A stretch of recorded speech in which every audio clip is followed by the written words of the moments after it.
Hi friends, welcome to my channel. ఈరోజు bagara rice and కట్ట తయారు చేసుకుందామండి. దానికి కావాల్సిన పదార్థాలు ఏవో చూసేద్దామా. ముందుగా కట్ట ఎలా తయారు చేయాలో చూద్దాము. 1/2 కేజీ టొమాటోస్ తీసుకున్నాను. అలాగే ఒక పెద్ద ఉల్లిపాయ, పచ్చిమిరపకాయలు తీసుకున్నాను. అల్లం వెల్లుల్లిపాయ తీసుకున్నాను. కానీ వేసే క్వాంటిటీ వేసేటప్పుడు చెప్తాను. ఒక స్పూన్ మాత్రమే అవసరం అవుతుంది. అలాగే కొంచెం చింతపండు నానబెట్టుకున్నాను. తర్వాత శనగపప్పు ఉడకపెట్టుకున్నాను. 1/2 కేజీకి ఒక చిన్న గ్లాసు శనగపప్పు అయితే సరిపోతుందండి. తర్వాత కొత్తిమీర, కొంచెం పుదీనా కూడా అవసరం అవుతుంది. ముందుగా స్టవ్ మీద పాన్ పెట్టుకుని ఆయిల్ వేసుకున్నానండి. దానిలో ఉల్లిపాయ, పచ్చిమిరపకాయలు, పుదీనా కూడా వేసేసుకుందాము.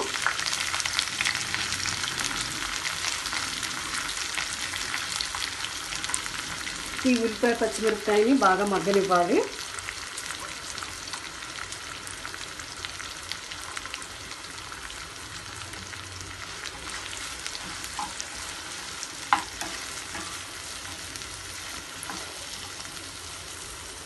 ఈ లోపల టమాటాలు కట్ చేసుకుందామండి. దీనిలో ఒక స్పూను అల్లం వెల్లుల్లి ముద్ద వేసి ఇంకొక 5 నిమిషాలు వేయించుకుందామండి.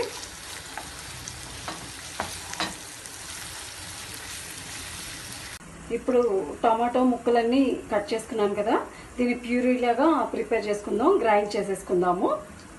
టొమాటోని ప్యూరీ చేసేసుకున్నానండి. ఇంకా అల్లం వెల్లుల్లిపాయ కూడా వేగిపోయింది కదా, ఇంకా వేసేద్దాం ఇందులో.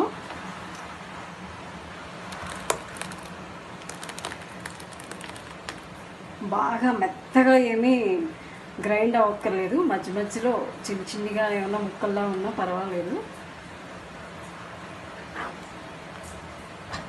ఇంక ఇందులో ఉప్పు, కారం, పసుపు కూడా వేసేసుకుందాము. తగినంత ఉప్పు, పసుపు, కారం కూడా వేసేసుకుందామండి. కారం కూడా వేసేసుకున్నానండి. ఇందాక మీకు చెప్పలేదు, ఇందులో గరం మసాలా కూడా యాడ్ చేయాల్సి వస్తుంది ఫైనల్గా. నేను ఇంట్లో తయారు చేసి పెట్టుకున్న గరం మసాలా ఉంది. ధనియాలు, జీలకర్ర, లవంగం, యాలక్కాయ, దాల్చిన చెక్క వేసి ఆ పౌడర్ ఫైనల్గా వేద్దాము. ఇది ముందు బాగా దగ్గరకు అవనివ్వాలి.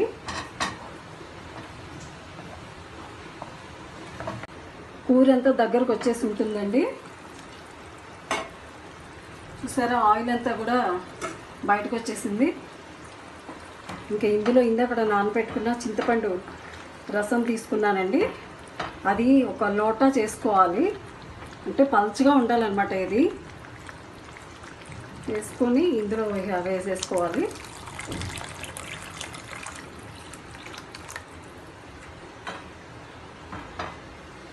ఇంకా ఇది ఒక 5 మినిట్స్ బాగా కడుపులాడే వరకు ఉంచేద్దాము.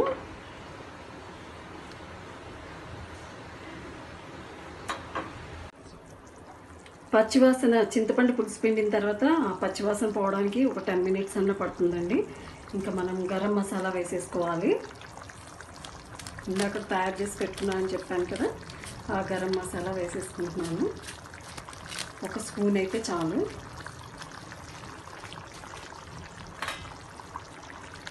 ఇంక ఇందులో శనగపప్పు ఉడకపెట్టుకున్నాను కదా, అది కూడా వేసేసుకుంటాను.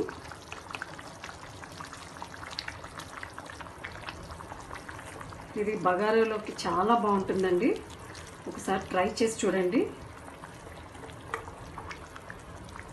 ఎందుకంటే బగారాలో మనము మసాలా అది చాలా తక్కువ కదా వేసుకుంటాము. ఈ కర్రీ చాలా బాగుంటుంది. తప్పకుండా ట్రై చేయండి. ఇంకొక 5 నిమిషాల నుంచి తీసేద్దాము.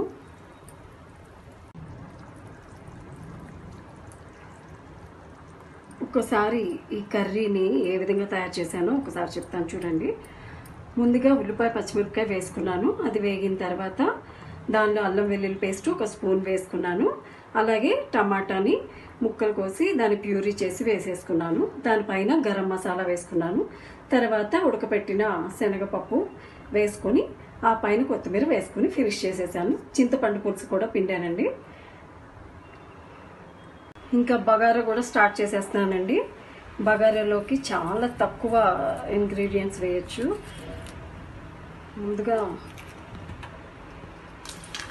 బిర్యానీ ఆకు, అలాగే కసూరి మేతి, దాల్చిన పట్ట 2 కేజీ కండేవి, 2 మరాఠీ ముక్కలు, అలాగే అనాస పువ్వు, జాజికాయ ముక్క చిన్నది చాలు, అలాగే ఇలాచీలు ఒక 4 లేదా 5 తీసుకోండి. అలాగే లవంగాలు కూడా 8.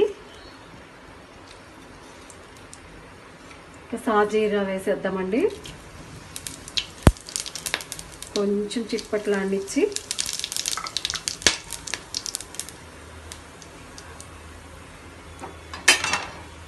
ఇది నేను నెయ్యి నూనె కలిపి తీసుకున్నానండి.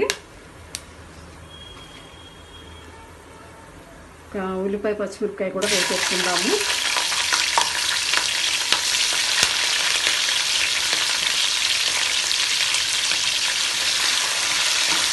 బ్రౌన్ కలర్లోకి రావాలి కదా, వచ్చే వరకు ఇలా స్టవ్ మీద వేయించుకుందాము.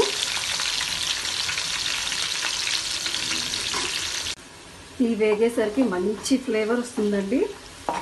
కేజీ బియ్యానికి నేను ఒక గరిటి మామూలు నూనె తీసుకున్నాను, ఒక గరిటి నెయ్యి తీసుకున్నాను, అలాగే కొంచెం ఒక 3 బిగ్ స్పూన్స్ అల్లం వెల్లుల్లిపాయ తీసుకున్నాను.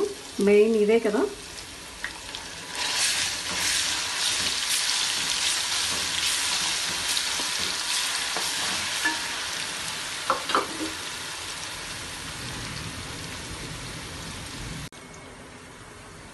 ఒక కట్ట పుదీనా కూడా వేసుకుంటానండి. సాజీరా 1 స్పూన్ పడుతుంది.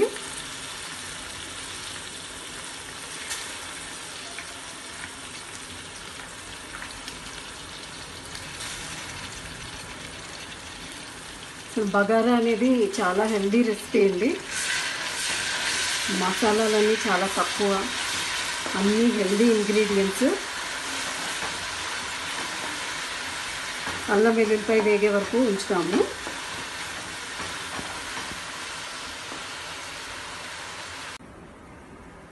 బాస్మతి రైస్ కేజీ కదండి తీసుకుంది, దాన్ని ఇలా నానబెట్టేసుకున్నాను. ప్రాసెస్ అన్నీ స్టార్ట్ చేసి ఉంది. ఇంకా దీనికి ఏంటి, ఒకటే కదండి వాటర్ పోయాలి.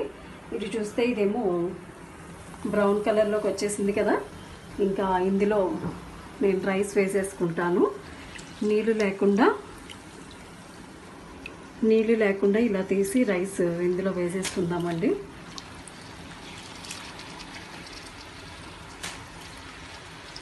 ఎందుకంటే రైస్ ఇలా వేగటం వల్ల విరిగిపోదు, చక్కగా వస్తుంది పొడి పొడిలాడుతూ.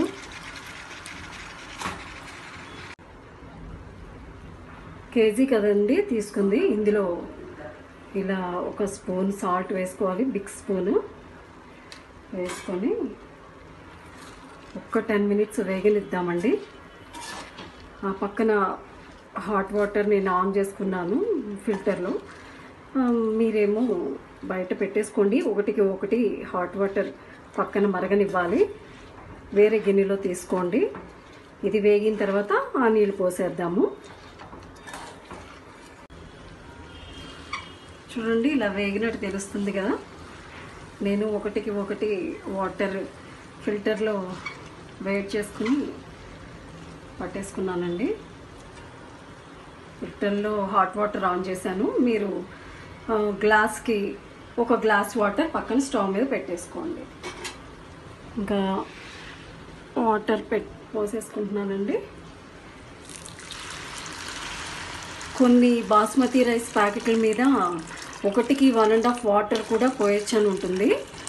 అది మీరు డిస్క్రిప్షన్లో చదువుకొని చేయండి. నాకైతే 1కి 1 ఉన్నాయి, అందుకే నేను 1కి 1 తీసుకున్నాను. ముందు హైలో పెట్టుకున్నానండి, ఎందుకంటే బాస్మతి రైస్ ఎప్పుడు కూడా సిమ్లో పెట్టి వండకూడదు. ఇంకా కొంచెమే తడి ఉంది చూడండి, ఇది ఇట్లా. ఈ తడి ఉన్నప్పుడు సిమ్లో పెట్టేసుకుందాము. ఒక్కసారి కదిపేసుకొని కింద నుంచి పైకి ఒక్కసారి కదిపేసుకొని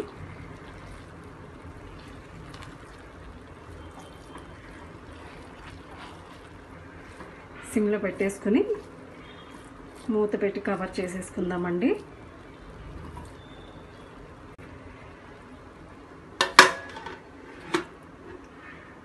ఇంకా కింద చిట్పట్లాడుతున్న సౌండ్ వచ్చే వరకు ఉంచేద్దాం ఇలాగే. ఇంకా అడుగంటినట్టుగా తెలుస్తుందండి లైట్గా. ఒకసారి పొగలు కూడా వచ్చేస్తున్నాయి కదా, ఒకసారి గట్టి పెట్టి చూద్దాం. చూసారా, తెలిసిపోతుంది. చూసా అయిపోయింది, ఎక్కడ తడి లేదు, ఇంకా లాగించేయటమే. కొత్తిమీర కూడా గార్నిష్ చేసుకున్నానండి. ఇంకా ప్లేట్లోకి తీసేసుకుంటున్నాను. ఈ బగారా ఎంతో మంచిది. అసలు బాస్మతి రైస్ ఇప్పుడు షుగర్ పేషెంట్స్కి చాలా మంచిదని చెప్తున్నారు కదా, కాకపోతే మనం తీసుకునే విధానంలో ఉంటుంది. ఎప్పుడైనా నాన్ వెజ్ బిర్యానీ చేసుకోవచ్చు, కానీ మ్యాక్సిమం ఇలా హెల్తీగా చేసుకుని తింటే చాలా మంచిదండి.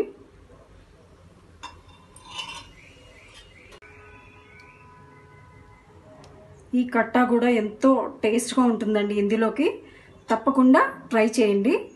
ఈ వీడియో కనుక మీకు నచ్చినట్లయితే లైక్ చేయండి, షేర్ చేయండి, సబ్స్క్రైబ్ చేయండి. Thank you.